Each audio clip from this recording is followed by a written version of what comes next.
Hi, my name is Megan Motley, and I'm the owner of Goodness Gracious Cookies. What made me get up the courage to call Operation Hope was because I knew that my small business needed help in some key areas. I didn't want my business to just look good on the outside, but on the inside it was falling apart because there were intricate pieces that were missing. There were things that I didn't have in place to protect my business, and I just decided I've got to make some changes in my business. And also the people on staff with Operation Hope were just so warm and welcoming, and my teacher, Miss Trudy, just super amazing, super sweet, embraced me and made me feel comfortable that I had gotten up the courage to say, hey, I need help. And they were able to help me every step of the way, and I'm so glad that I stepped up and decided to reach out to Operation Hope. The biggest weight lifted off of me now that I'm on a path for financial well-being is just knowing that I am equipped. Knowing that I have the knowledge to improve in the area of my personal credit, knowing that I have the tools that I need to grow my business, also knowing that I have access to the amazing team at Operation Hope, from Miss Trudy to all the people that make up the staff of Operation Hope. Just being connected to other business owners who I went through the class with, who they're also doing amazing things. So the biggest weight is just knowing that I have the knowledge, I have these amazing tools, and I would encourage anyone that's a small business owner, whether you are just starting, whether you've been in business for a while like I was, I encourage anyone to check out Operation Hope and get started whenever the next program is starting, because it is an absolutely amazing program. I will forever be grateful to Operation Hope. Welcome back, everybody. We're so delighted that you have spent this day with us. We are rounding out the morning, and we've had some really interesting and informative conversations, and this next one will be exactly the same. We all know that there are two international languages, music and sports, and we've got some extraordinary icons from both of those areas, and we've got some business thrown in the mix. So let me introduce you to the folks that are going to be with us. I'm going to start out with Tony Ressler, who co-founded the private equity firms Apollo Global Management and Eris Management. I know Tony, though, not through the business side, but through the NBA. He's also the principal owner and chair of the board of the Atlanta Hawks. Thank you, Tony, for being here. We're so excited. We also have shortly coming with us will be T.I. from Atlanta. We all know T.I., who started rapping when he was 9 years old and later signed his own record deal in 1999. He has become an entrepreneur and a businessman, starting his own record label, Grand Hustle Records. He's currently out with his 11th studio album, the Libra, the Libra. So excited about that. We also have Michael Renter in the house. Now, those of you might not know who that is, so let me break it down for you. Have you heard of Killer Mike? It's that dude. We love him here in Atlanta, a rapper, songwriter, actor, and activist. We are delighted to have him in studio with us. You might recall he has recently launched a digital banking platform called Greenwood. Their mission is to serve the Black, Latinx, and other underserved communities that have historically struggled to gain access to capital. So thank you, Mike, for what you've done and what you continue to do. Last but certainly not least, I got someone really exciting that's going to talk with all these gentlemen. My sister from another mister, Stephanie Ruhle. We all know she's the senior business correspondent for NBC News and anchors MSNBC Live with Stephanie Ruhle. I'm a fangirl, so yes, I see her every morning at 9 a.m. She previously served as an anchor and managing editor for Bloomberg Television, following her tenure as a managing director at Deutsche Bank. Now, if this is not a group, we don't know what is. I'm going to throw it over to you, Stephanie. Go, girl. Thank you so much. I know T.I. is joining us in a sec. Mike, welcome. Tony, welcome. No better time than the present, Tony, to put the white rich guy on the spot. So how about we start with you? In the last few weeks, we know that there was a bank CEO that got a huge amount of criticism because he made comments around the fact that Black people aren't getting the most senior positions in his organization because he just couldn't find them. And there was a lot of outrage about that, and it's justified. But it's not just about the jobs on the top. We keep misdiagnosing that. You have to go back in time. There's not people in positions to get those big jobs because they're not mid-level positions or entry-level positions. And you have to go further back than that. It's the basics around money and banking, right? Money is that other international language. And we know that 17% of Black households don't even have bank accounts, as opposed to 3% of white families. We know that for Black small businesses, it's twice as hard for them to get funding. So this isn't just about why don't we see more Black faces on top of corporate America. It goes all the way back to the beginning of financial education and opportunity equality. So given your career, your philanthropy, your vantage point, how do we start to solve from this at the bottom? Well, I think we have to start to solve for this from the bottom, the middle, the top. So please understand, there are so many issues we could talk about, but if we're talking about the private sector and what the private can do, must do, should do, you know, as far as I'm concerned, every company in America, every industry in America should have a plan on how they can become more diverse, how they can have a more diverse employee base, how they can help provide capital more attractively, communities of color. This is all under the category of both good business and the right thing to do. So please understand, if a company, it's not going to change overnight, but if you're not going to commit yourself to having a plan to become a more diverse business, and then I would argue a better business as a result, we're not going to make real change. And it's not just the private sector that I like to argue. It's the private sector and the public sector that have to work together. The public sector has to do its fair share, whether it's passing a CARES Act, whether it's raising minimum wage, whether it's providing subsidized health care, what I call Medicare for the poor, whether generally, truly, whether it's providing K-12 education. There are all things the public sector can be doing. But what's most important is that the private sector doesn't just rely on the public sector, that every company and industry, as I say, have a plan to become more diverse, have methods by which capital becomes more attractive to communities of color, to entrepreneurs like Killer Mike. Can people access capital attractively, and can they use it effectively? The private sector can help in that, and should. I want to give you guys the heads up. My lip reading skills are not great, and I can't hear Tony speaking, so hopefully our audience did. Michael, I want to turn to you. You have been a prominent voice in music, social justice, and activism for years. And when George Floyd was killed and you were speaking in Atlanta, you talked about people needing to activate and create positive change. We assumed you were talking about social justice, criminal justice reform, but you're actually taking action in the banking and finance world. Can you speak to that and explain to our audience what you're doing? Absolutely. Just making sure, like kindergarten class, everybody that can hear me raise their hand, because I heard Tony. Okay, I can hear you. So I want I hear Mike. That statement that you asked me is based in a philosophy I have of plot, plan, strategize, organize, and mobilize.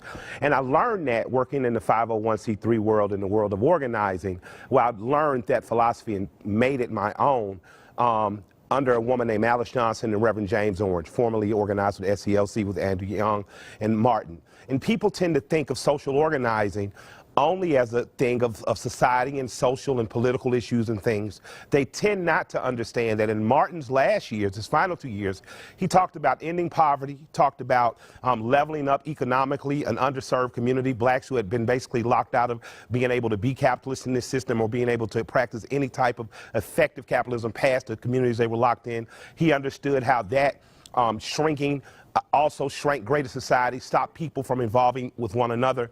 So Tony and what he was saying is absolutely right. You have to attack this problem on every single level. I would challenge the Wells Fargo CEO to adopt 3 classes in Atlanta and kindergarten and walk those kids through the next 13 years of school, specifically focusing on them and their families, financial literacy, intent on graduating his next sphere. I would also challenge him to do much like Brother Robert Smith did and underwrite a class at Morehouse or Clark, or help to restore Morris Brown, specifically targeting building financiers. And then I cherry pick from other companies that are successful. This is a capitalistic society. I go to black banks that are successful, look at the people running them, and figure out a way to do business with them in order to strengthen their bank and take some diversity in my own organization. That's something that he's true to, because this is the conversation we have on a bi-weekly basis when I call him for mentorship. I think that what we have lacked is the opportunity in this country due to racism, segregation, redlining, things of that nature. I think Tony is exactly right. Michael V. Smith are exactly right when they say that the private sector has a responsibility to be accountable, not only for philanthropic reasons, but what it does is you grow more talent. Football invests in country southern towns because that's where their talent comes from. Baseball invests in the Caribbean because that's where their talent comes from. And if we don't start to understand financially, if the private sector is not investing in this huge talent pool of young black kids who want to be in the finance, who want to be entrepreneurs, any kid who's cut grass wants to master money. And we can start to help people be financially literate as young as kindergarten. We can start helping kids understand that although everyone won't be LeBron, you can be his right-hand man and handle his money and his business deals. And we can be mentored by people like Tony and by corporations as a community. And if we take that responsibility to work in unison, no matter what sex, creed, color we are, not only does it help my community become financially stable, it helps the greater community, because in capitalism, where you have more competition, usually it serves the customer better. Well, the way capitalism should work best, Tony, is if we have more players competing in the game. Instead of, and I apologize if you said any of this before, I wasn't able to hear you. Does it not make more business sense to address this? You know, when Mike was talking about sports, it makes me think of the sport of lacrosse. There is no correlation between being good at lacrosse and pursuing and succeeding in a career on Wall Street. But you know what there is? An extraordinary network. That sport happens to know a lot of guys who work in banking. And those guys in banking introduce them, because banking, finance is a different language. And if you never know that language, you can never play the game. Does it not behoove a truly capitalist society to say, we need to teach more people this language so we can get the best players in the game? So I'm thrilled to repeat myself, by the way, and happy to. Sorry. No. So please understand that the truth of the matter is every company, every industry that can grow its employee base to be more diverse, but to position them for success, you know, rather than criticize whatever the banker at Wells Fargo was trying to communicate, clearly not as effectively as maybe he wished. You know, every industry, the investment industry, the asset management industry is working with, certainly my company and others, working with HBCUs to help with curriculum that the kids at school today, no disrespect to Killer Mike and going to 3rd grade, which is great. I want to see K-12 education improve. But we could go to HBCUs today, help with curriculum to make sure that the students in HBCUs are better prepared for success, asset management business, by just helping in curriculum and folks that have had that experience, because just as you correctly point out, there aren't enough people of color in the finance industry, in the asset management industry, and when that changes, so will the roles in mid-level and senior change. But it has to start somewhere, and creating more diversity in virtually every significant business, banking and finance, top of the list, should be happening, should have been happening years ago, of course, and it has been happening to a degree, but not nearly to the degree the country requires. And that's our job. And you know, and I don't want to pick on the Wells Fargo CEO, and I remember when he said it, it drew huge criticism, but there's sort of this ugly truth on the surface that at some level he could say, I look at the numbers and maybe he has a point. There aren't people eligible for those top jobs, which is why you need to solve for it at a much more base level. Mike, how much do you attribute this to simply not knowing the language of money or investing or raising money? Well, let me let Tony know we were definitely in agreement on the HBCUs, which is why I brought up Robert Smith. So private sector, it's a bunch of kids in from Alabama to Tuskegee to Morehouse and Clark that need you. So come on, swoop in with those curriculums that are going to help teach the kids those money. So I agreed with him from the beginning. I agree now. We can start at basement, middle, and top level. So what I would say to him is, you know, unlike everyone else, I don't care to see him nailed to the cross as much. I'd rather see him come out of that moment having learned something and saying, well, this is what's actionable and this is what we're going to do. I don't know the language. A lot of times I'll wake up in the morning, my wife, Shayna, who's tremendously smarter than me with a coin, will say something or an idea, and I'll have to call Tony at 9 in the morning. And remember, it's 6 in LA. Maybe you should call a little later. And says, hey, I'm going to get this much money.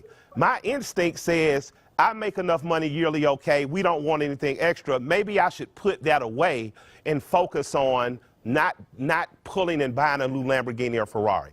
And he'll say, gut-wise, your wife's instincts are right, and here's why.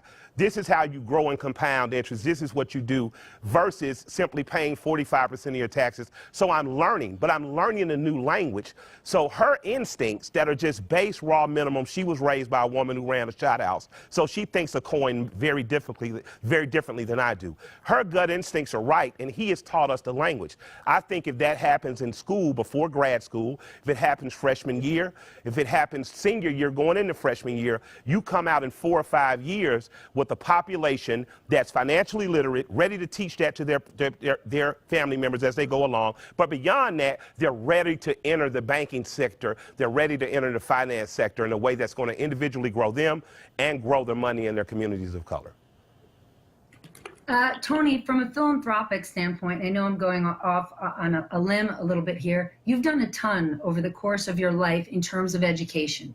How much does that base education, not just a financial education, but a strong education, give the next generation of kids the foundation to pull themselves to move up from a socioeconomic standpoint?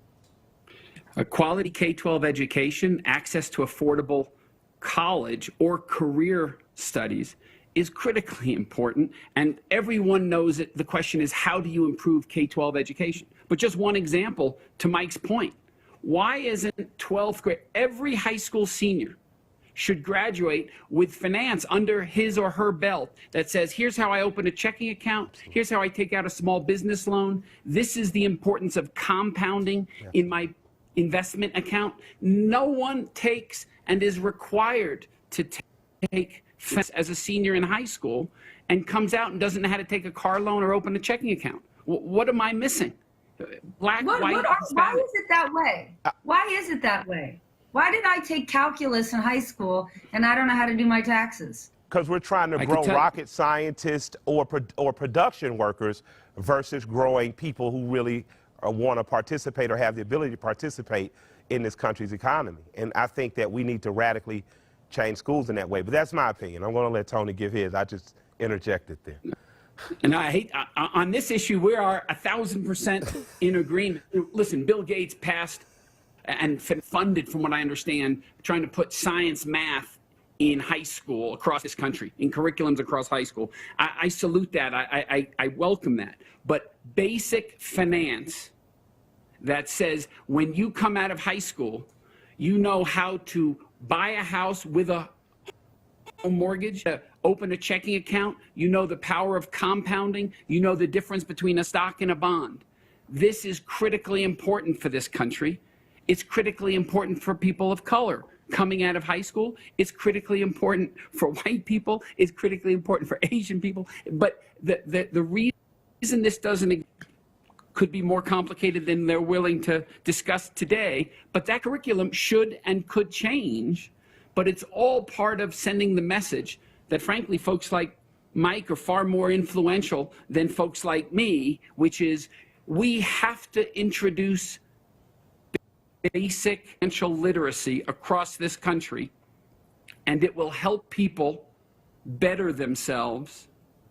And the private sector and the public sector should be teaming up to do just that. And people with real voices should be using them. Absolutely.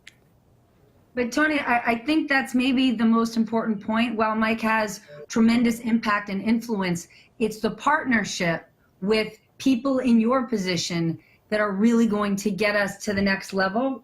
Michael, how do you look at, right? So 9 months ago, before COVID hit, we may have been missing the boat on some of our economic vulnerabilities because it was a huge quote unquote win for our economy that the unemployment number was so low, that Black unemployment had made such great strides. But a job doesn't mean it's a job that can support you. Because all of a sudden COVID hit and we saw it disproportionately hit Black and brown communities. And even many people that had a job didn't have enough to support themselves. So having a job, isn't that putting Scotch tape on a much bigger gaping hole problem? Absolutely. Considering or looking at it like, well, at least you got a job is not the good enough. At a certain point, the goal shouldn't be to cure cancer, it should be to prevent cancer. But since we're living with cancer, we have to admit that at one point, 100 and something days ago, 200 and something days ago, it had gotten better and my community got a glimpse of some stability. But the truth is we have never been stable. We were not stable during times of slavery because we were used as economic commerce.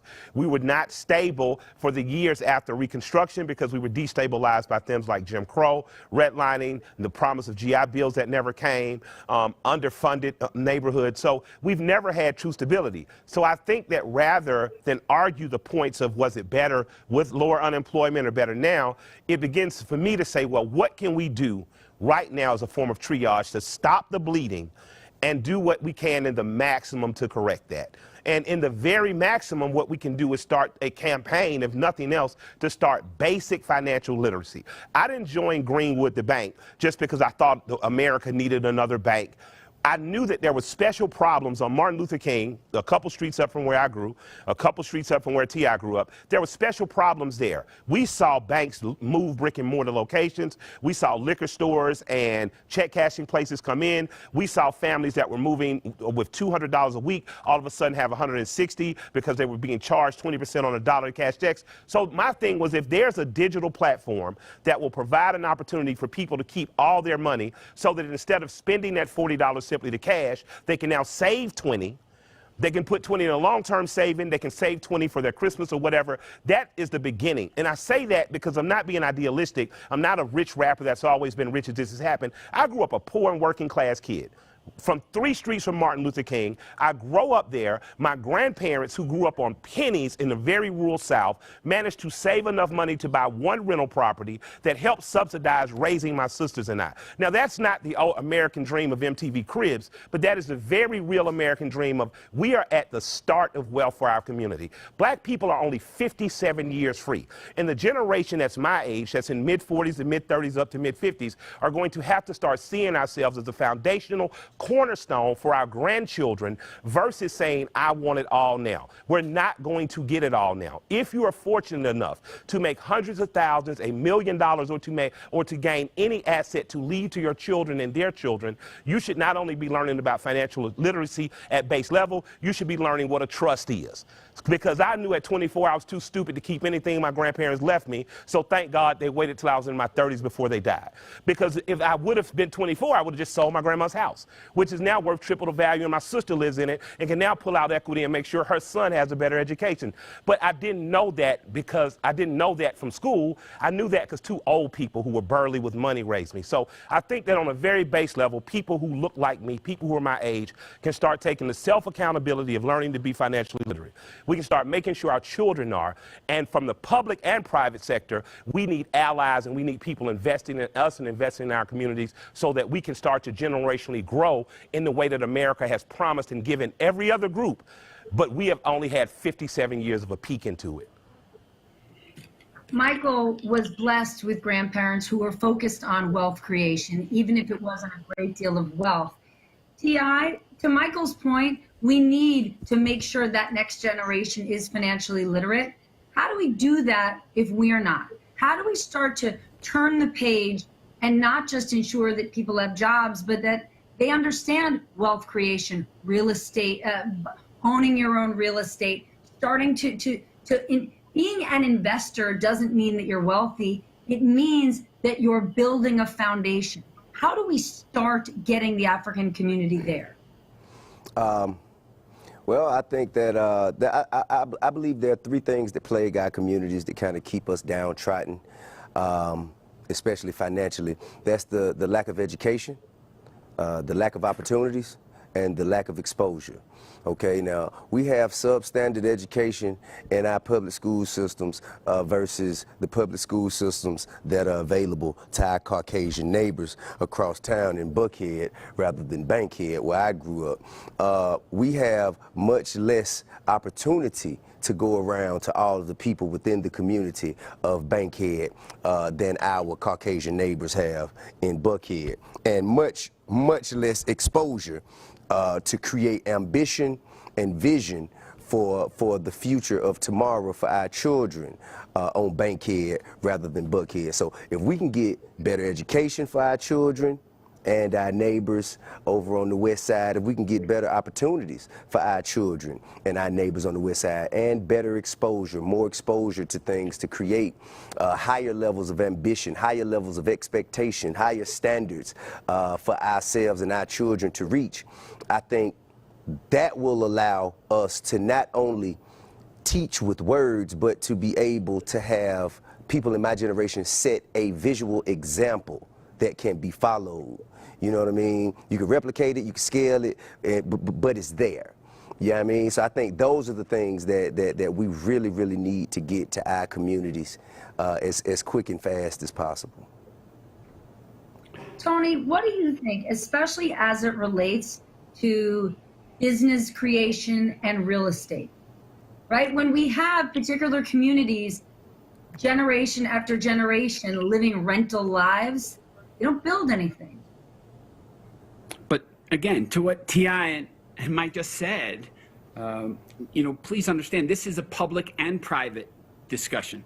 As T.I.'s point, you have to improve K-12 education in minority communities. You have to improve to affordable health care. You have to push the public sector, just as you're highlighting. We have to, every meaningful player in the private sector has to lead by example. And becoming more diverse and helping in financial literacy is all part of the issue. And by the way, people like I and Mike, and please understand, these guys are not just in the musical world. They're supposed to lead by example and are as entrepreneurs. Damn, every NBA player, 80% of the NBA is African American, making over $8 million a year on average. Think of how special each one of those should be, the entrepreneur of their community in their post-playing days with just a bit of financial literacy and focus. And believe me, every one of these NBA players has the intelligence, the competence, the ability, and mentorship available to them. And truly, being the entrepreneur of your community often does a lot more than sometimes just being the best basketball player in your community. Mike, maybe I'm naive, but COVID exposed so many failures in our society, specifically in our education system, in the substandard education so many kids are getting. We're seeing it happen at this very moment. At this very moment, my 3 kids are in person, going to their schools and getting basically the same education they would get any other year. Yeah. We are seeing poor kids in this country, specifically in African American communities, not even get their basic education. Is there a chance that there's a silver lining here, that we're in such a crisis, we can take these ingredients that you're discussing and actually create that change, one that should have happened years ago but didn't? What I would like to see happen, I'll tell you about Atlanta. So T.I. and I are both from the West Side. The West Side is an enclave, an African-American enclave. I specifically am from the Collier Heights, is an African-American enclave created by African-Americans for African-Americans. We also know that as technology crept up, it got left behind. You know, fiber optic wiring, cell towers, things of that nature. What I would ideally like to see in Atlanta happen, say in the next 180 days, is you take a company like Figures Wireless, which is, I think, the only black wireless or cell phone company. If you need them to partnership with the bigger company, partnership, but if not, I think they could do it themselves. You get Figures, a contract with city and state, to wire that whole side of town up, which would then take a whole district, a school district named for John Lewis, and it would make it, from a wireless standpoint, equivalent to what happens in North Fulton, where kids can get on wireless easy. So even if kids can't pour back into qualified schools like Frederick Douglass or Gene Childs Young School in the physical, what they will have is the proper wireless in their homes. A company that's in the company to make money, but that understands that community needs, Figures Wireless could facilitate that. And if the school board and city could find the money to do that, that would be an amazing win until those children could then go repopulate a Frederick Douglass High School, which is a big enough school, I think, for 2,000 kids. So not only do you have competent kids coming back that have not missed a step, you would then have a school that opens up, has some financial literacy courses in 11th and 12th grade, and also in the basement would have mechanical drafting like it once did, welding like it once did, and art, where I learned all my financial literacy from an art teacher who owned a funeral home and a bunch of land around the Georgia Dome. Mr. Murray. I'll tell you something else. Mike, I'll tell you what else we could do, Killer Mike. Yes, sir. Why not also take the Russell Center for Innovation and Entrepreneurship Absolutely. and make it the best example in America Absolutely. of how someone, as a one-stop shop for both access to capital and mentorship for all minority-owned businesses Absolutely. that grow, and use that as a prototype for what every large market in this country should have. And so having both access to capital and mentorship in one location. And I'd like to say this to cool black people who make a lot of money. Stay in your neighborhoods and help those neighborhoods be better. The Russell Center, started by Herman Russell's legacy, his children and more. Herman Russell lived about 4 streets behind me. Much bigger house, as our house was only about 900 square feet. But his house was the house that we rode our bikes by to look at, so that I knew that the opportunity to have something was about 4 streets behind me if I kept the straight path and followed it. I knew that the opportunity for greatness was right behind me in Billy McKinney's house, in Major Ball's house. So it was an economically diverse community I lived in, even though it was black. It was economically diverse, and I would like to encourage more people from my community that make it to stay or reinvest in those communities. Like Tony was saying, we should be the entrepreneurs in these communities, and we should be re-gentrifying and not just allowing for gentrifying. I agree with everything that's being said here. However, I do think that there is an elephant in the room that must be addressed. The curriculum for education comes from the top down, and it's not altruistic at all. It is intentionally doctrinating certain thoughts, ideals, and celebration of certain so-called heroes that go directly against the forward-thinking progression of the fair and decent people of America. You know, I think that has to be addressed as well. Whether that's a group of us, as we spoke of before offline, a group of us get together and do some sort of a school, as LeBron did in Cleveland with I Promise, where we create the curriculum. Because outside of, you know, just reading, writing, and arithmetic, there are other things being taught in the educational system that kills the confidence of young black kids before they can even get started. I think that there's more time and attention in public schools spent on how to break the free spirit and the individual thoughts of the independent thoughts of a child that comes from that area, so they can be put in line once they step outside into the free world. And you teach them that from celebrating Christopher Columbus as the guy who discovered America to the Georgia history. Who's that guy? Ulysses S. Grant, and you know, all those white supremacists carved into the side of Stone Mountain. Well, no, Grant's not one of those. That was Grant, that's a Union guy? Yeah, okay, my bad. Well, who's the other guy? Who's the other guy? What you're talking about, like Alexander was Stevens it Robert on that Lee side. Or something like that? General Robert Lee? E. Lee was one of those guys. Well, those guys. Okay. Anyway, but if you teach our children, Dr. Grant was much better, but okay, gotcha. But if you teach our children to celebrate these guys as heroes, Absolutely. then you're essentially telling them that slavery was deserved. You understand? So I think that subconsciously in the psyche of a child, no less, is just as impactful. Well, and as, I think that a cool thing we could do is to start to teach that capitalism even existed there. The people who were owned understood they were property. They understood what they were. But I often used to say to my grandparents, well, how did someone buy themselves out of slavery when they was working for free? Right. But my grandfather, even before I learned this in college, they waited to college to tell me this, but my grandfather was like, well, if you had one day off, you had Sundays off. Every white man who had a farm wasn't rich enough to own people. They could rent themselves out to someone else. They understood I am valuable, the skills I have, so you need a fence built, you don't own anyone. I'm going to charge you to build this fence. Then I'm going to split that with the person that owns me. What? I'll use my savings to not only buy myself out of slavery, to also buy my family. So I just want that said, because oftentimes when we speak of being enslaved, we speak from a total place of victimization, as though these people had really been regulated to beasts, and they weren't able to think, and they were able to think all the way through. And even though they didn't master themselves or their own bodies, they mastered finance as early as being able to accumulate enough wealth to buy themselves out of freedom. And that is a radically different teaching that all Americans should know. True. That enters two human beings versus a human being making someone simply a beast. Now, when you say that, that's definitely a different, is viewing it through a different lens. I think that's kind of, you know, the micro rather than the macro. I'm trying to say.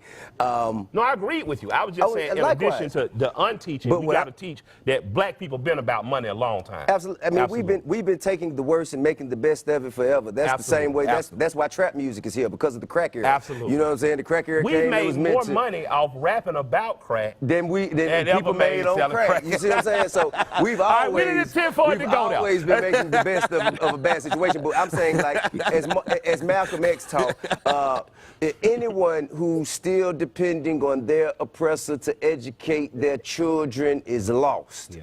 You see what I'm saying? You would never in a Jewish community find Jewish parents sending their children to a school that celebrated Hitler and praised him as a hero. Absolutely. You just would not do it. However, African Americans or black people, we do that every day, and I think that is a huge part of the cycle that we're stuck in when it comes to education.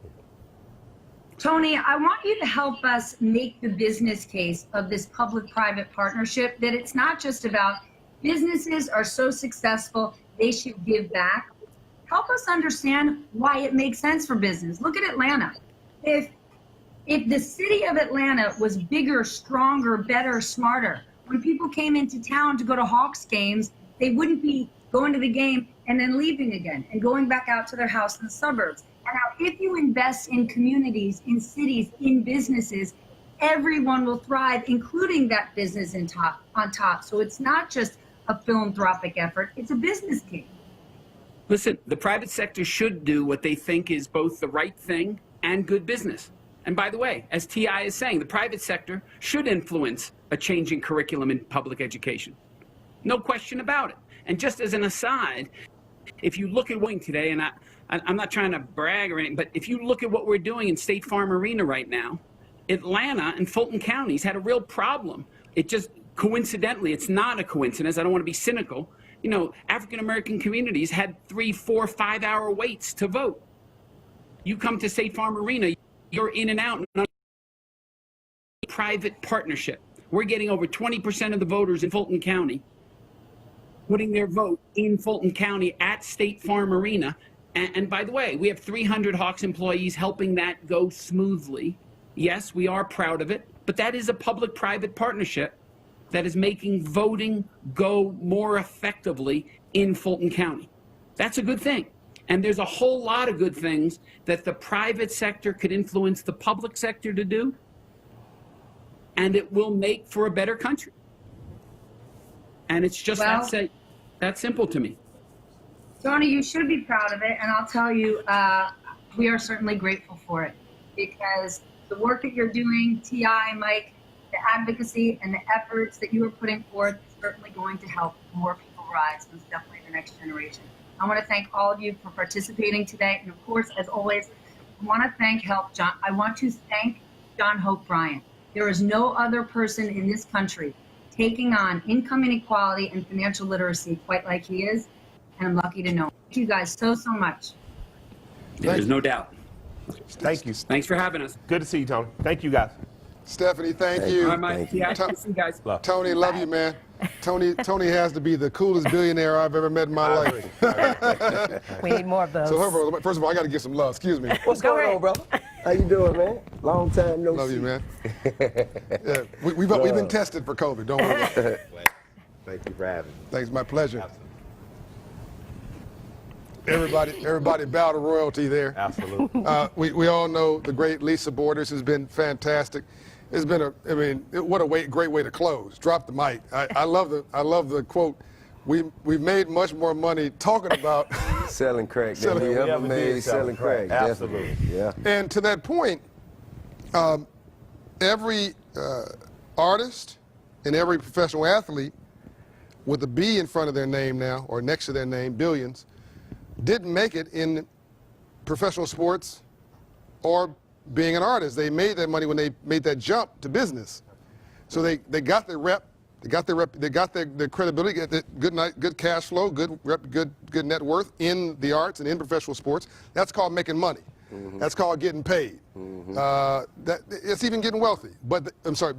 Getting rich. But they got wealthy when they changed their mindset and went from just that to business. And that came from a high level of exposure that, as you generate this income or this abundance for yourself, you begin to get into rooms and create relationships that will allow you exposure to certain other aspects of life that have been kept from you when you were, on your, how could I say, ground level. Yeah. When you're on the ground level, grassroots of your journey, you know what I'm saying? The more you get, the more you learn. Like you kind of, poor people are shut out of rich people's business all the time. Oh yeah. You see what I'm saying? So the more you generate wealth or generate income for yourself, then people will start like letting you into certain secrets and certain things and tools that you could use to get from this level to the next level. It's much easier to become a billionaire from 100 million than it is from 500,000. Oh, I know, no doubt about it. I mean, and the other side is also true, Tip. If you hang around 9 broke people, you'll be the 10th. That's right. Yeah. Whatever you hang around, whatever you model, you'll be. Sure. Right? Sure. And so I love what you guys are talking about changing the role modeling in schools. But let me back up here because we have a living icon with us. Absolutely. We've got the last living lieutenant. I'm saying this slow so the audience can really understand. No. There's still a few more. No, the senior lieutenant. He doesn't want to be that. Dr. King, who is very much alive and engaged. And in fact, I'm trying to slow him down a little bit. But this man is 130 honorary doctorate degrees. Mm. How many countries? How many countries? How many countries? 130 honorary doctorate. 130. 152. 152 countries. Okay. And I've been blessed. really made Atlanta. I've been blessed by my troubles. That's right. Really made Atlanta the international city she is today, the only international city in the South. Other mayors have made other contributions, so thanks to everybody. But he's the one who brought the Olympic Games here. That's right. He's the one who brought the international investors here with tens of billions of dollars of investment. He's the one who really created the environment where it's now the busiest airport in the world. And it's the only international city in the South. The only one. One of the top 10 MSAs, economic engines for the whole country. The #1 place for black entrepreneurs, business owners, black wealth in the country. Millionaires. Millionaires. We have problems. We got challenges. We got folks who are 100-heirs who need to become 1,000-heirs, and we can make them have a shot at millionaires. But the opportunity's there. And Atlanta was a city that decided to argue over who got the green, not whether you were black or white. We had a different kind of argument. And I think other folks were backwards and argued over water fountains, and they're still stuck in many of those cities, and they look just like they looked 40 years ago. We fought for that, too. We did. Well, we didn't have to fight for it because the business leaders told the public leaders, knock it off. But that was the fight. Well, okay, fair enough. We evolved in We our evolved. thinking. There We you go. matured. We all started at that same place, but Atlanta did not stop Black there. folk and white folk like money in Atlanta. He broke it down even better. I learned that really early. Like they like money a lot more than they didn't like each other. There you go. You know, and that's not to say other cities weren't good, but you can get so entrenched on hate that everybody suffers. Because at the time that they were fighting for unions, these guys in Mississippi, and black workers were saying we should deserve our fair pay. The people who were fighting against that, often white workers who worked right next to them, were the most underpaid white men in America. Oh, yeah. And Skip Bayless said this during the NFL controversy. If Frenemies. white players would have knelt or stood in solidarity with Kaepernick, it for the first time in at least 50 years would have given the players the proper leverage against the league to negotiate better. And because they chose not to, for the next 20, 30 years, you'll hear baseball and basketball have more secure, better contracts because the NFL has never solved their solidarity problem, meaning they dislike some of each other's political things a lot more than they like money. Oppression and hate gonna keep you poor. Yeah. Oh, And absolutely. on both sides. You can't Say that again. You can't. Oppression and You can't. hate will keep you poor. That is a broke man's energy. You cannot, Everybody. a broke man's energy. You that's can't. a broke You man's cannot energy. segregate your heart and integrate your pocket. So going back to you here, Ambassador Young, and really set the stage here. In many ways, we're trying to figure out how do we go from what I call civil rights and movement of raising the color line in the streets to a new movement of civil rights or class and poverty and ownership in the suites. How do we get people today, young people protesting, rightly so, against injustice, to understand they need a business plan and not just an emotional one? They need to respond, not react.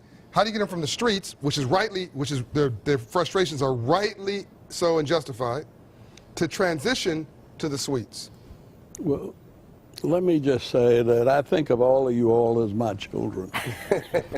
That Some of them more troublesome than others. I've helped. I told him he was always Lisa and Andrea's daddy before he was ambassador and Mayor Young. That's right. And Bo. And Killer Paul. Mike came into my office when he was 15 and wanted to put on a conference for young people and didn't want any adults present. He said, let us talk about our own problems. And T.I. and I go back to, well, one of his teachers was a good friend of mine. And she said, I knew that boy was a genius in first grade. Say, but he was bad. And then John and I have sort of grown up together. I'm sort of like his father. Yep. After his father went to glory, he sort of got passed on to me.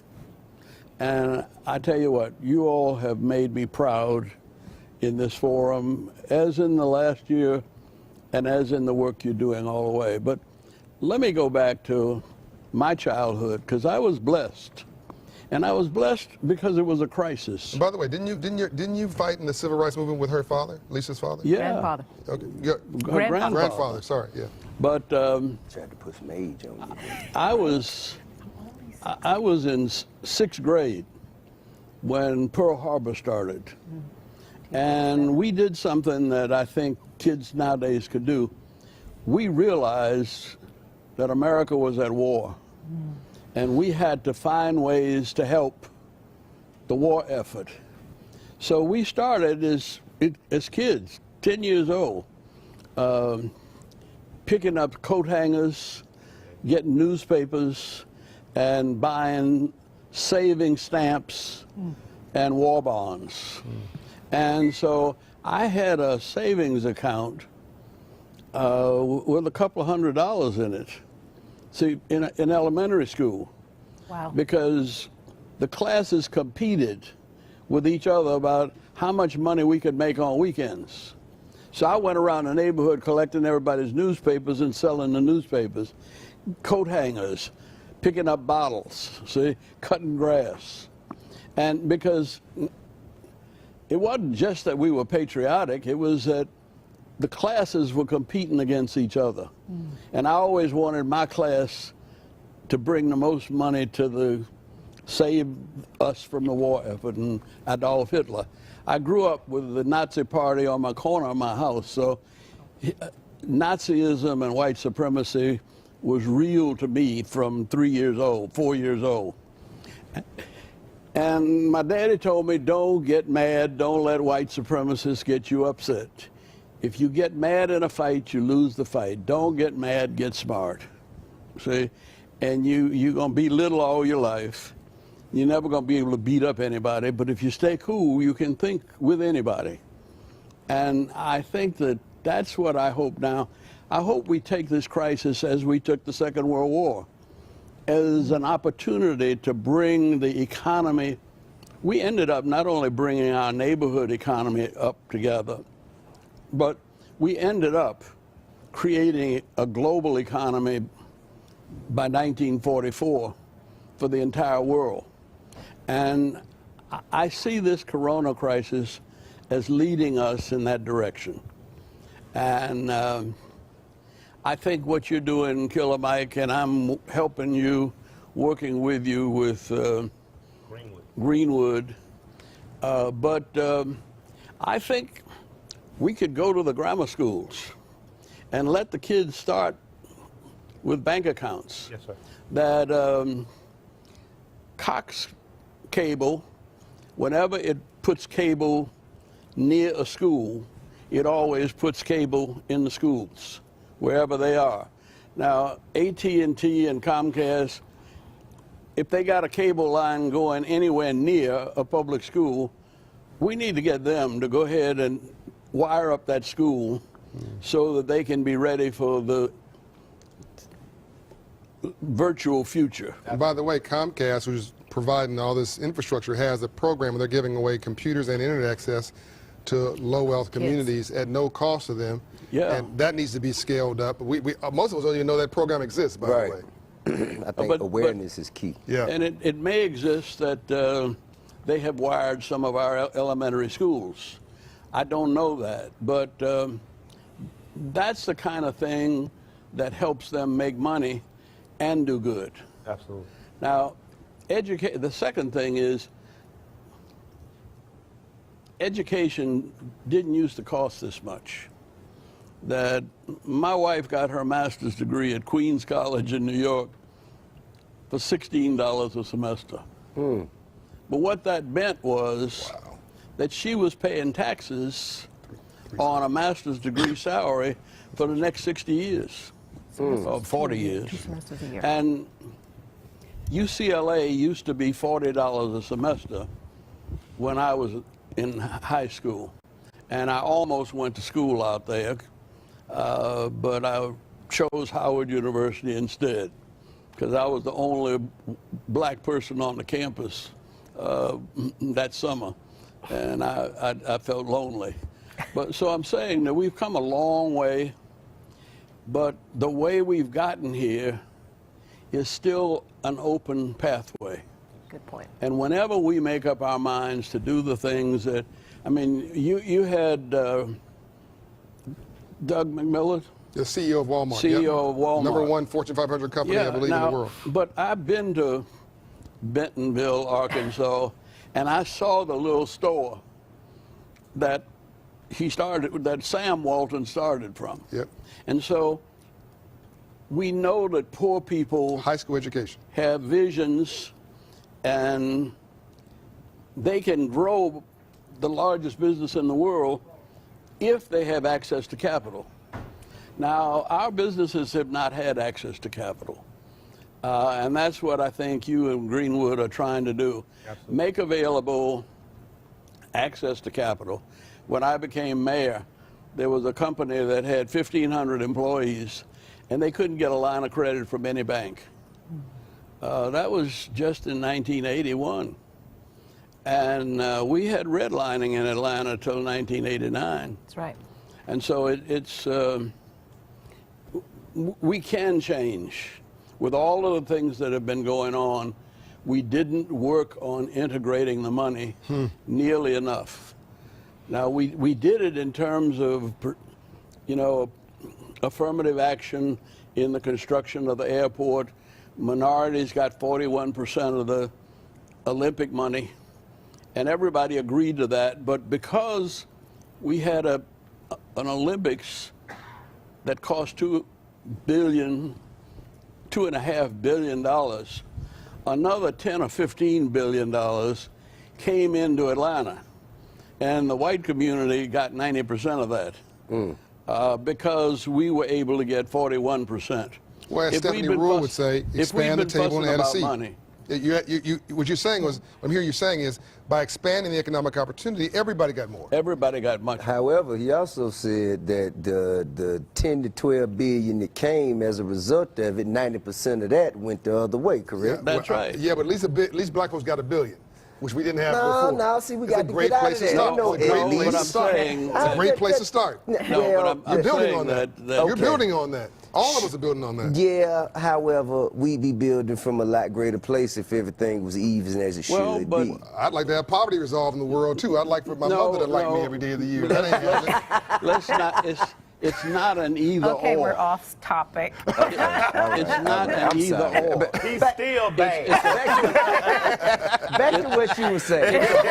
It's a both and. Yeah. It's a both and. That Well said.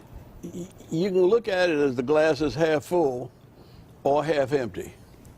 And I'd rather see us growing, and I'd rather, in fact, we had a song when I was growing up, accentuate the positive, eliminate the negative, latch on to the affirmative, don't mess with Mr. In-Between. That was a white folk song of the Andrews sisters. Right. But that became They probably stole everybody's. it from a brother song. Everybody's song. down the line, but go right ahead. In the Second World War. It united the nation. And you all have done that with We Are the World. And I think we've got to find songs that you all have got to rap about money. Oh, we don't got no problem with that. I guess No, you don't have a problem I'm with that. definitely Andy. This is Hosea. Well, there were 3 waves to the civil rights movement, right? But by the way, Malcolm X did come around at the end of his life. No, Malcolm X was always around. Yeah, he actually did one. He hung around Dr. King. Malcolm X just happened to be born, and his father saw his uncle lynched and ended up going to jail without much education. Martin Luther King was born rich, and his family already had graduate degrees. Yeah. So he was born almost with a PhD opportunity. Yeah. But it actually he had took to get both a of them. PhD. It took Martin and Malcolm. Yeah, it took both. I'm so glad y'all said that in an interview earlier this week. I'm so glad that you No, It but takes both. I knew Malcolm before I knew Martin. Wow. Because I was living in New York, see, from 57 to 61. I didn't come down here to Atlanta until 61. I got to hear that story later. Yeah. One day. I need to know that one. But this is an opportunity. Yes, sir. Agreed. It's an opportunity to restructure the whole global economy, Agreed. starting with our neighborhoods. Yeah. I'll tell you why. When I got the call from Ryan to be a part of Greenwood, I've been helping black banks because I was just taught. It's like, and that's what you're supposed to do. Yep. My great-grandfather's father was used in the Tuskegee experiment. Between what my great-grandparents saved sharecropping and some type of settlement, they bought 33 acres in Tuskegee, which we still have today. We make a modest amount of money, a couple $100 a year for me and my sisters, for lumber that gets cut off there. But we were taught banking. Right. We were taught finance kind of all the way and to be responsible for it. So I think that what our community has to understand is, like my grandfather would often say to me, worst thing that happened to us was integration. I never understood what he was saying, but he wasn't talking about us physically integrating as much as our dollar. That's right. We allowed the dollar to escape, so we didn't have the cornerstone of capitalism, what it takes. That's right. And that's the economic spear.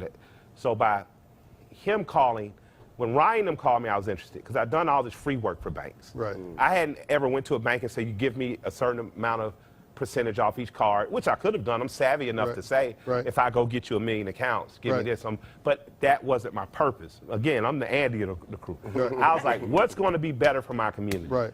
And when Andy told me about how he had saw paper money in India be used essentially like it was used against poor people here, I get a $200 check, I go in, it's 20% to cash that check, then I know that all of a sudden it's $160, $40 has been taken out. That's right. Andy had saw a card in India give people a chance to actually keep their money and use their money effectively. And that was a big part of the reason I went with Greenwood, because I said on base level, much like my grandparents walked me in to get my first bank account. They bought Coca-Cola and Delta stock for me because those companies were here. Yep. I should have kept them forever, cashed them out at 18, dumb. Like I said, you're just too dumb when you're young. Chip company. Yeah, man. And what I understand now is that if I can help a child that's growing up in my neighborhood, same neighborhood, I still own real estate. This neighborhood my sisters still are. Yep.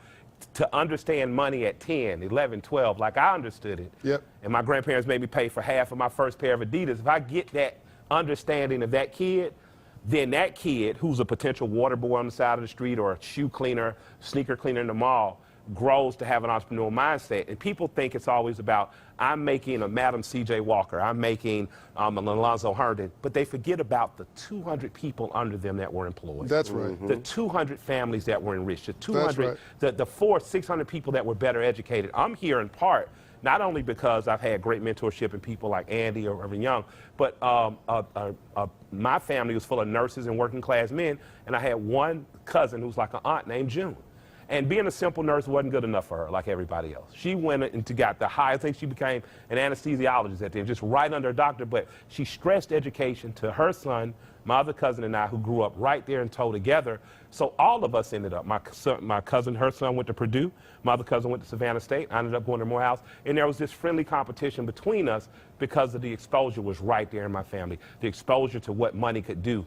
And Andy introduced me to what that car did in India was there. So I'm a part of Greenwood as an initiative because I know that those lessons aren't given early enough.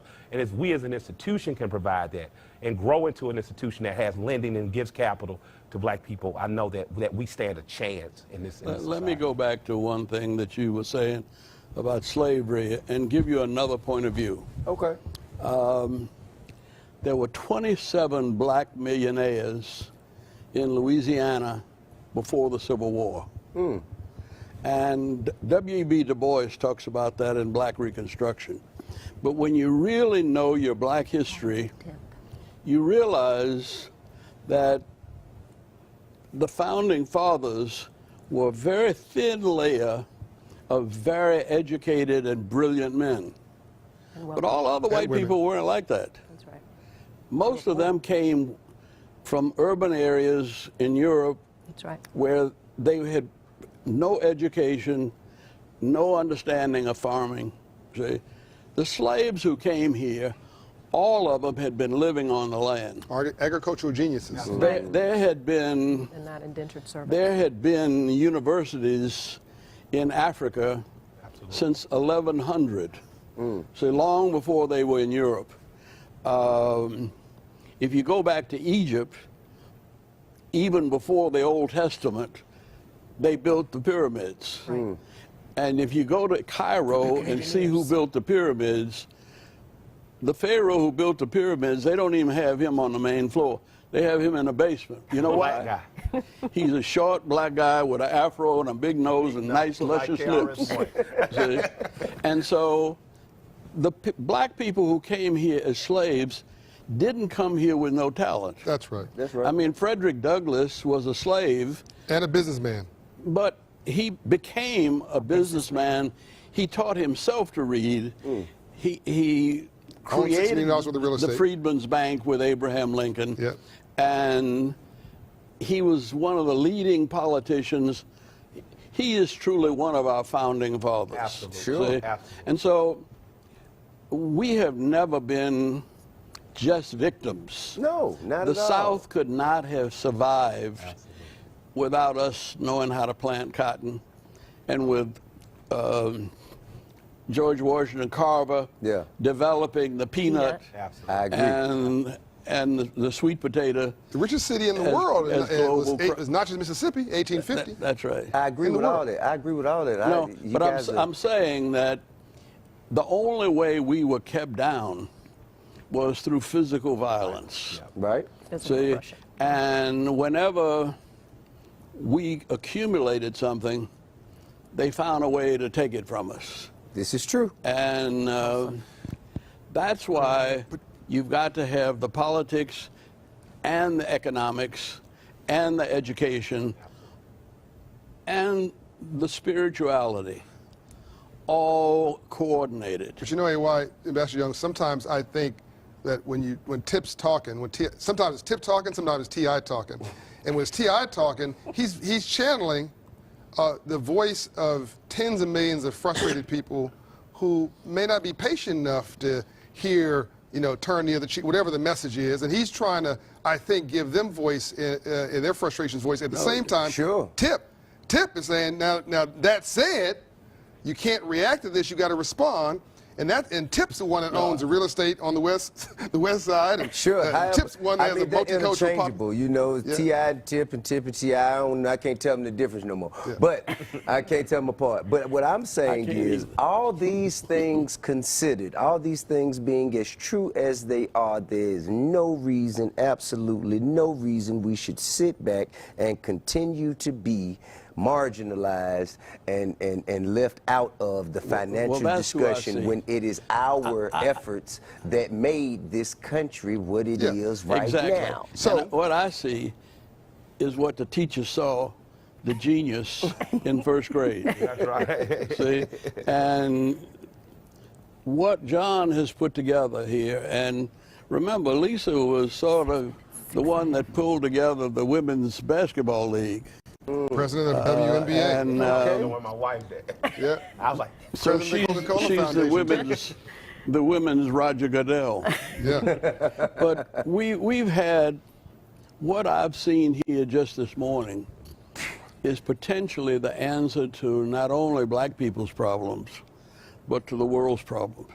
That's right. And it's the coming together of public, private, spiritual and secular, and working together to deal with whatever problems. And John, what you've helped us to do is see problems as opportunities. You don't make money till you got a problem. And then whoever figures out how to solve that problem makes the money. And there you go. It can be not only at the Frederick Douglass or the John Adams, and Thomas Jefferson was not that good a businessman, but he was a brilliant writer and poet. See? Intellectual. It all has come together to make a great nation with all of its problems. And this crisis calls us to be the best that we can be, whoever we are. And if we do that and do it together, these problems that we face now become opportunities that create a new future all over the globe. I'm gonna make my final comments, and I think everybody should say a final comment. Then Lisa's going to wrap this up. I think it's been an incredible 2 days, by the way. So thank everybody for leaning in and being a part of this. I'm getting notes from all around the world, and there's been watch parties all around the world. But I'm going to leave my last comments with two pieces of Andrew Young, Ambassador Andrew Young wisdom. And the first one is, and I think it speaks to a lot of what we've been talking about here.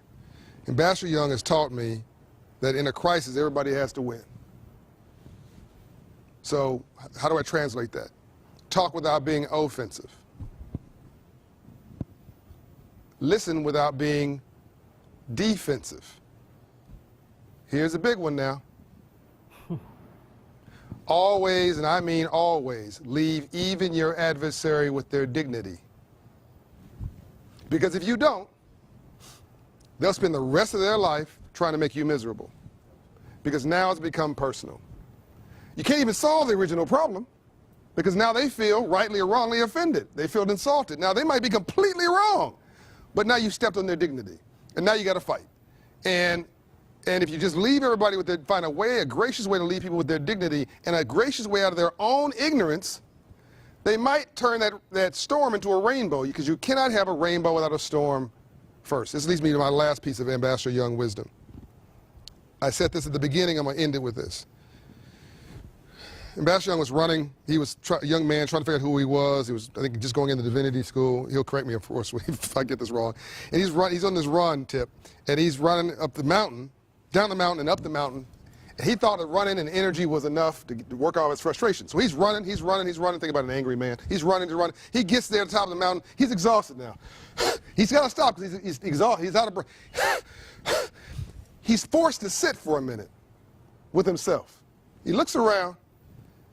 He says the clouds have a purpose. The plants have a purpose. The rocks have a purpose. The ground underneath him has a purpose. The birds have a purpose. Everything around him, in the quietness of that moment, when he's drained of his aggression and his anger and his frustration, when he's at peace, he's communing with God, everything has a purpose. He said, my God, if all that has a purpose, I must have one.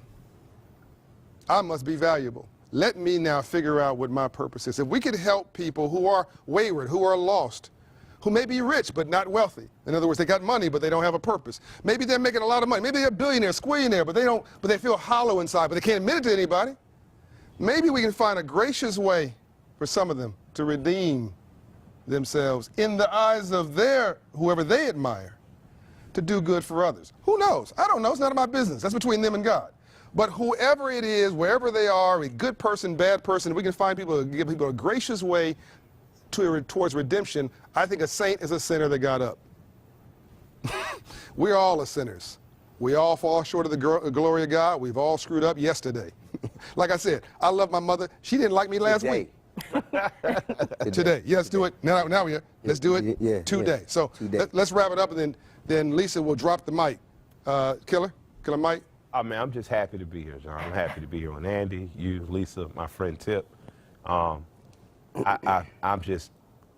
doing what I'm called to do. I really just got in this to sing, dance for a living, smoke a little marijuana, go to the Blue Flame for free. You know, I thought my life was going to be pretty simple. I had escaped activism after I left college and got a record deal. And, by the way, you both married, right? Yeah, we're both married, and my wife and the better business part of our marriage, who also attends every Blue Flame occasion with me, that woman is just brilliant. Like I say, her grandmother ran a shot house, so she thought about coin earlier than I did. Compared to her, my sisters and I were middle class. But what I've learned is that black folks can, we must, we will. I am proud to be a black American. I'm proud of going to Frederick Douglass High School, because it was there I first heard the term, without struggle there can be no progress. While there, I learned that was the most photographed man of the 19th century. Meaning, so if you think about Barack Obama, how many times you've seen his picture, that's who Frederick Douglass is comparable to in terms of the spread. And that ain't just popular on the plantations and black communities. So through mentorship with people like Andy, James Orange, Alice Johnson, what I've learned is that we're far more a tapestry than we are what we describe sometimes ourselves as a suit, where everybody's just kind of in. Yes. But a tapestry is something sewn together. And I still have the blankets that my grandmother sewed, my great-grandmother sewed in my home. And so this country, for me, is a tapestry. It is cooperating. And I talk to Tony Ressler as much as I talk to my friend T.I. Right. Yeah. T.I. and I, who sang and danced, decided to go into business together. And I hope that at the end of my run, that I would have led a life that he could be proud of for having mentored, that my children can be proud of, that my wife will be proud of, and that my community will be proud to say they produce. Amen. Amen on that. Right on. T.I.?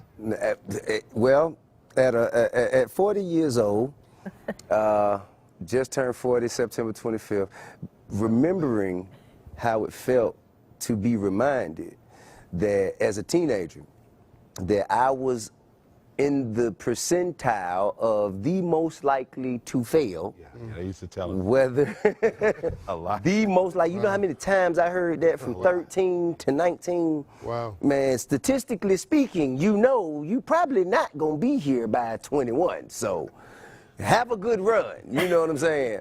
So that's the way the stage was kind of set for me, you know, whether that was, you know, going to a school and hearing it, the bus driver, neighbors, whomever. So going from that, defying the odds, overcoming adversity in all shapes, forms, and fashions, I believe the first I don't think I would have been here if I would not have dropped out of school. Not telling kids to drop out of school. However, I feel that conformity that came with doing it their way would have stopped me from seeing it how to do it my way.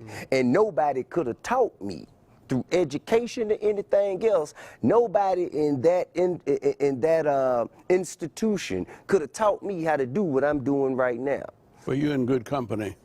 Because Bill Gates, that's right, and Ted Turner dropped out. That's right. Well, and, yeah. and Kanye too, except they dropped out of college. See, I dropped out of Douglas High School, you know, and but what I'm saying is, like a college. Well, which was like a college, absolutely. It was definitely an smarter HBCU. But the thing is, making it here against our odds to be here at 40, and on top of that, to be TI, Yeah. that says to me, I can get to be 140 Oh, yeah. and be, you know, and be just as successful and just as peaceful, just as honest, just as outspoken, just as genuine, just as principled in my wealth as I have been, you know, coming up through the ranks. And I also want to say, I have absolutely no problem whatsoever with the opinions of racist, poor white people. No, I do not. They are entitled to their opinions. I have absolutely no problem with it. They are not my problem. If we could find a way, if I could do something to help them get some money, I would. See, my problem is with the institutional systemic racism that comes from the people who have been put in power, who can use their opinions against my children, your children, to keep us from, you know, allowing our efforts and ingenuity to represent us before the color of our skin. You know what I'm saying? Those are that's who I have a problem with. A poor white person who can't even do as much for himself as I can, I don't have a problem with that. But if you have someone whose decisions and whose opinions will dictate and determine the pathway of our children and our communities, and they have an innate, inherent disrespect, disregard for the lives, liberties, heritage, and progression of our people. That's my problem. You, in this particular moment, you remind me of me and Ambassador Andrew Young. Me because as I think about your infrastructure, the young lady who's with you today, the other people I've seen working for you, all of our people are college educated, upset. The people who work for us, who help us move, they're all steeped in education. So yeah, we can do whatever we want because we were a singular, you know, whatever, talent or whatever. But everybody can't be TI. And everybody can't be, literally, me, John O'Brien. But they can be engineers, business managers. So that's the scalable model for our people. And if we look at our organizations, they don't run if a bunch of us run around flossing and glossing. That's right. You need people who can do a balance sheet and run some numbers. That's right. The second thing, I don't mean the numbers, I mean business numbers. I don't mean number. So the second thing. We can run the numbers too now. Let's not get away from that. Hey, it was the number around Don't hate on the numbers. That's right. That was actually that was your father. Paid for the buses and I know. Here we go. Here we go. Let's go. This is going to be another 5 minutes. Yes. I know. Drop the mic. Number runners. They made sure. And Mark. Yeah, I got it. All right. We are down in the middle of the second point. We are off topic. The second point. The second point. Hold on. Kicked out of Douglas. The second point is that you remind me of Dr. King and Ambassador Young because Dr. King said, I refuse to disobey an unjust law. So Dr. King was a version of what you're saying. He went there and he got loud. He got noisy. He went and intentionally disobeyed an unjust law to get the attention so that Andrew Young could quiet. He never wanted this man arrested. Ever. Put on a business suit after we shut down the economy. After the sun go cut a deal. Go meet with 100 business leaders behind closed door. Get those whites only signs down. Because the business leaders are hurting in their pockets. That's right. So it was a strategy. Right. Set it up and pay it off. Right. That's all I'm saying is we need to have a plan and a strategy because anger is not a strategy. Plot, plan, strategize, organize, then mobilize. Amen. That is not just for marching. That is for business. Yeah. That's for how you run your house. Right. That is for everything. Plot, plan, strategize. Plot it out. Think about it. Will it work? Then plan it out yourself. You strategize with other people. Yeah. The people that didn't drop out come and say, well, this is why that won't work. Or the people that did, they just have a gift from God. Then you organize and then you mobilize. That's then right. you send Andy in with a suit to cut the deal. That's it. Right. Yeah, absolutely. Now, Lisa, what tough job you have. After all of that. The floor you have. Thank you. So let me thank everyone, not only this final panel, because we have all been not only educated, but frankly enlightened, I think, by the folks that are here, the generations of knowledge, those who bled, sweated in the fields of what was going on for all these years, and those who continue the struggle, who continue to understand that it's not over, and it's not going to be over anytime soon. But we all understand that America is a democracy, but it's an experiment. It's an experiment. It's like a diamond, it's made under pressure. And today, America is in one of those moments when she is under pressure. And she calls on all of her citizens, black, white, whatever, to come in and help. And a house divided, as you said, from Abraham Lincoln, cannot stand. So this moment calls all of us to account. There are no two Americas, there's only one. It is up to us to get our internal struggle together. So we hope, those of you who are watching, that you learned some things today. We hope that we brought inspiration and hope to each and every one of you, to all of our sponsors, and everyone who helped make this virtual annual meeting possible. We thank you. This has been more than we could have ever imagined. So on behalf of the board, as well as our founder, chairman, and CEO, please allow us to thank you for being so supportive and for appreciating the work that we're trying to do. Financial literacy, economic empowerment, it's not a black issue, it's not a white issue.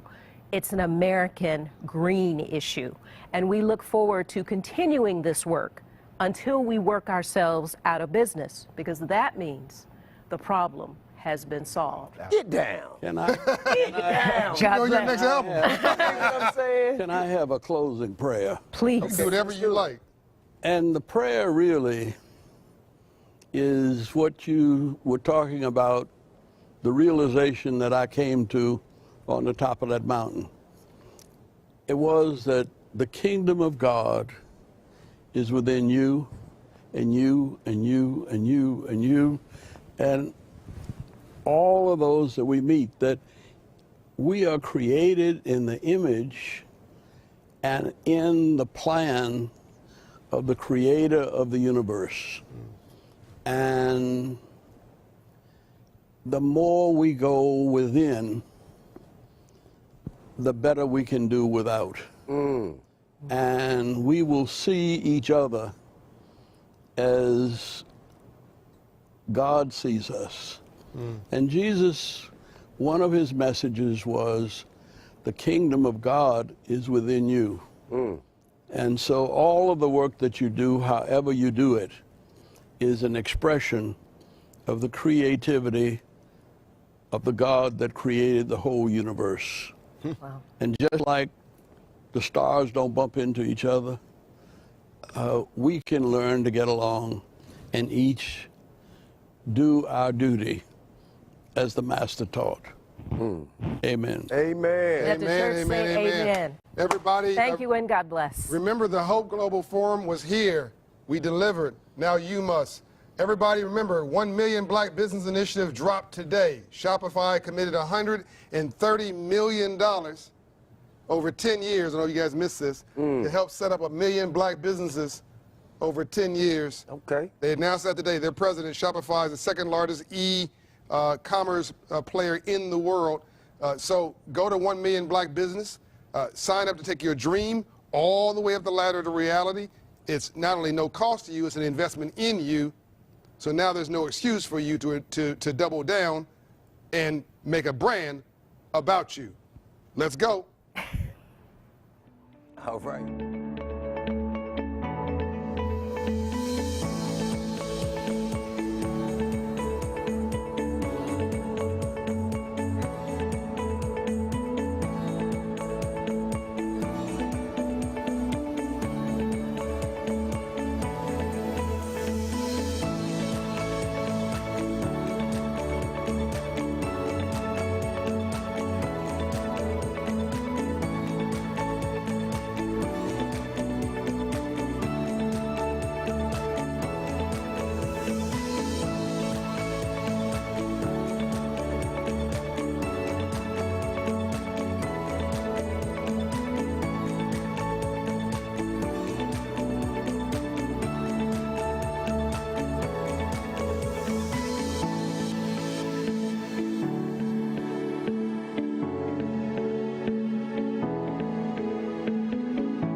2:45 is when it would wrap up. Okay.